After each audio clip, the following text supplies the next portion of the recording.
my YouTube channel. Today we are going to be talking about the 5 biggest lessons that drag has taught me about creative entrepreneurship, about owning my own business. And this is important for you, especially because if you're wanting to start a business or you're wanting to figure out how to turn your passion into a business, this is kind of how, or the 5 biggest things that I learned from being a drag artist for the last 15 years and being in the industry 20 plus years, and also the 3 years of owning my own business and being my own boss and being a creative entrepreneur. So this is really the 5 biggest lessons of how they intersect and how that intersection can help you. So the first lesson that drag has taught me about being my own boss is that you have to create a drag persona, right? So in drag, you have a drag character or drag persona. I prefer the term persona because I really feel that who I present on stage is a mixture, an amalgamation of who I am as a person, as a writer, as all these experiences that I've had as a human being, but also that artified and hyper creative, hyper excessive. And so in creating that persona, you create a stage name, you create a, overall vibe and energy. And I think that has transpired in business to me is, when you have an online business or you're trying to sell something online, you are doing it in a 2-dimensional space, right? And so my biggest thing of having to overcome was, how do I get all of this, all of me, all of this personality, all of this bigness to transfer and really get through the other side in this 2-dimensional space. And so in order to do that, you have to create the same kind of online persona that you would in or as a drag queen. And what I mean by that is that you really have to take the best of everything that you do, your message, what you stand for. You have to clarify that and really kind of curate yourself and put yourself into, I don't want to say neatly typed package because it's not about being neat and a bow, but you need to find a way to bring in the experiences, your skill set, everything that you've learned, and put it into something that is relatable in this 2-dimensional space. And so creating that drag character, creating this kind of online persona that is a magnification of who I am. If you go to my website, you can see it's, drag and then it's activism, and really trying to find a way to create this persona that is very much me, very rooted and aligned with who I am, but also is something really relatable and is true to what I want to do in the world and what I want to bring into the world. And so that was a really big lesson, is figuring out how to take this drag persona and this concept of a drag name and a drag persona and translating that into the online biz space. Number 2, there are always going to be haters and you can't doers, and somebody who is going to tell you that you can't do drag because you're a biological cisgender female. You are always going to have somebody telling you that what you do is not drag because it's not held up to the same standards that they have in opinions of what drag should be. And you're also going to have people in your life, if you're starting your own business or you're trying to make money off your art, tell you that you can't do that because X, Y, and Z. And normally that because is because that person who is giving you that advice can't do it themselves. And so what has really helped me is being in the drag industry and being in this very splashy, extravagant, but also really big on personality and really big on opinions of what drag and drag is not. That has taught me to really toughen up my skin. And what I mean by that is toughen up to the point that things those kinds of critiques of you can't do drag because you can't do this business because you can't serve this community because really just bounces off of me, and therefore it leaves room for the critiques, or the not the criticism, but yeah, the criticism, the critiques, the stuff that's really going to help me grow. And so I think that as potential or creative entrepreneurs, maybe you already have your business or your idea and you're going for it, you have to develop that thick skin that kind of bounces off all that hater and all that bullshit. But you also have to stay malleable. You have to stay in a space of where you are still open to receiving the lessons that are going to help you grow as an entrepreneur, as an artist, as a human. Number 3, you are a business and treat yourself as such. This one was a biggie for me when I first started in drag. And I remember the moment that I heard this, and it was from my drag mom and my best friend, Jo, aka Jenna Skyy. And she's always been super business oriented. And I remember she sat me down, we had this conversation, and she said, drag is a business. You are a business, Brandi. You need to start behaving like a business. And, she had a debit card with her business name. Like, she had really created this whole brand and business from her drag. And so what she was trying to tell me to do is brand myself, but also really treat myself as a business. Create a DBA. Get a biz account, get a business debit credit card. Start building that brand and business now. And if you want to go from hobby to professional, this is the biggest step. You have to get into the mindset that yes, you are creating. Yes, you are making art. Yes, you are providing a service or a product. Yes, you are doing all of these things, but you are still a business, meaning you still have to make money. You still have to find a way to pay the bills, right? So you are a business, treat yourself as such. Number 4, how you choose to express yourself is valid. And so for me, that was really big, especially, going back to number 2 about the haters, is I had to find validation in myself that what I was doing was drag. I knew that I had to believe it hard enough before anybody else was going to believe it.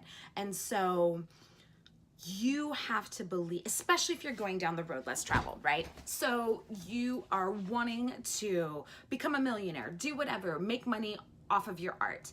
That is a road and a path that is less traveled. It is a road and a path that is full of fear for a lot of people. A lot of people are stuck in this 9-to-5 mindset, and making that leap is the scariest fucking thing ever. Trust me, I did it 3 years ago. I completely understand. And so when you are going down a path like that, that is not paved, there are going to be haters. There's going to be times that you're going to need to toughen up your skin, but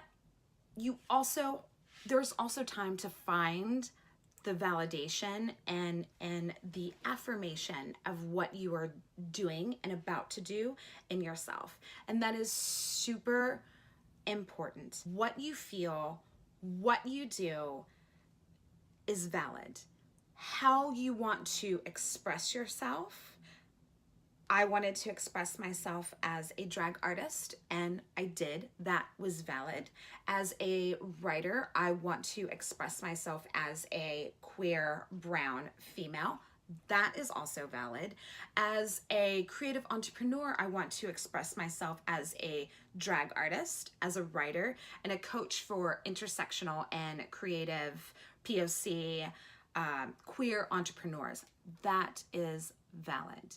It is all valid, and how you choose to express your art and your business is valid. And you just need to keep telling yourself that over and over again. There is a great female drag artist, a drag queen.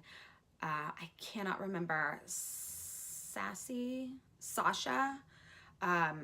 She has this great photo, and I'll drop it in, oh, I don't know. Can I do that? I don't know. I'm new to this YouTube thing. Anyways, if I can drop the picture, I'm going to drop the picture. But she's in full face, full mug, and she's got a piece of electrical tape around her mouth, and it says, "My drag is valid," or "I am valid," something that I am valid.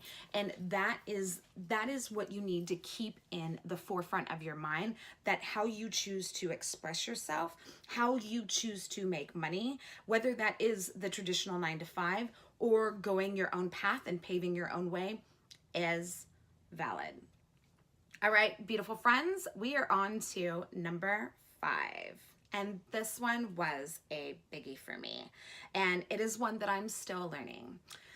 Number 5 is, it is okay if you don't always win. I'm going to repeat that for myself and for you. It is okay if you don't always win. And as a recovering perfectionist and as a Capricorn double Leo, this has been a lesson that I learned in drag that I'm really having to I'm really having to focus on and really get into my skin. And it's a daily struggle. So when I first started in drag, I competed in a Miss Life walk. It was a charity pageant. And basically you did like creative evening wear, talent, and presentation, I think, was judged in that one. But really, the person that won is the person who brought in the most money. It's a charity pageant, right? It's all going towards charity. And so the first 2 pageants I ever entered into in drag, I lost. I competed in the 2010 Miss Life Walk and then the 2011 Miss Life Walk. And I lost both because I didn't bring in the most money. And so I lost the first 2 pageants that I ever did. But then I won the 2 years, I think. I won the only 2 that mattered. And that was Miss Oklahoma Diva US of A in 2013. And then Miss Diva US of A, now Miss US of A Diva, in 2014. I won those on my first try, both with a perfect score in talent. And what that did for me was make it okay that I didn't win the first 2.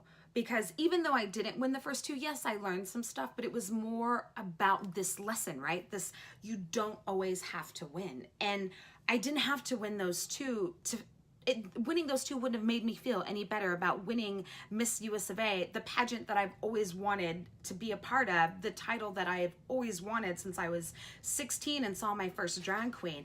Winning those 2 Miss Life Walks wouldn't have made those 2 that I had been wanting and gunning for my whole entire life any better. And so the same is true for business. I have lost some launches. They have sucked. I started a magazine called Gag, and it was in 2014. And it had good readership, but it didn't work. It wasn't the time. I really didn't know how to market it. That failed. I've had so many ideas and launches fail. I have so many losses, but I've also had some really big wins. I fucking left my day job. That is like the biggest win ever. I am making money writing for people, coaching people, helping people like you harness their otherness into their power and powerful writing. I am living my own dream, but I didn't have wins all the way up into this, right? I lost more than I won. And so this is something that is really hard when you're in it. So when you're in a bad launch or something fails, it's like, oh my God, the world's gonna end. And it just feels bigger than what it is. But when you look in hindsight and retrospect, like sitting here now, the failure of Gag magazine was necessary. That loss was necessary to help me start the podcast, to turn that into a book. It was all necessary steps. So You don't have to win them all as a creative entrepreneur, as a writer. You don't have to get all the bookings as a drag queen. You don't have to get all the publications as a writer. You just have to get the ones that matter. And the only person that can tell you what is gonna matter the most to you is you, boo. It's all you, boo. So I hope that these list of 5 has been extremely helpful to you. If you have a favorite, drop it below. If you want to know more, I started, so every year on my birthday, I do like an annual birthday wishes, gratitude. And so I've done it for like, I think the last 4 or 5 years. And this past year I turned 41, and instead of doing like a list all in one blog post, I turned it into a birthday series, and it's 41 lessons that drag has taught me about business. So it is along this same scope and vein of taking what I learned in drag and transcribing that into business and helping other creative entrepreneurs kind of get and dragify their biz, so to speak.